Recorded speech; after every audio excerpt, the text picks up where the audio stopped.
Три од вкупно 76 станови во социјалната зграда во Прилеп кои биле наменети за категоријата деца без родители се уште не се распределени, бидејќи при контролата на надлежната комисија било утврдено дека апликантите не ги исполнуваат утврдените услови со законот кои го обезбедуваат правото за користење на ваков стан. Ние како Центар за социјална работа бевме задолжени да ги примиме сите документи, да потполниме секаква таа документација и да ги припремиме за решавање во Министерството за транспорт и врски.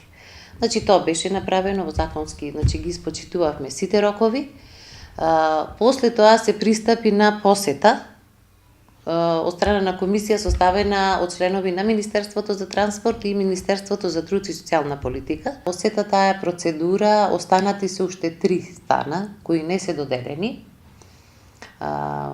Зошто се останати? Затоа што имаше измена во листата на добијани станови за категоријата деца без родители и родителска грижа. Ќе има процедура.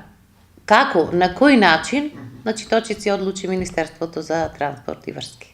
Според директорката на Меѓуопштинскиот центар за социјална работа од Прилеп Снежана Јовановска, сите останати апликанти поштенски веќе ги добиле решенијата за користење на становите, а во тек е законски предвидениот рок за евентуални жалби по одлуките на надлежната комисија, пошто ќе се пристапи и кон потпишување на договорите.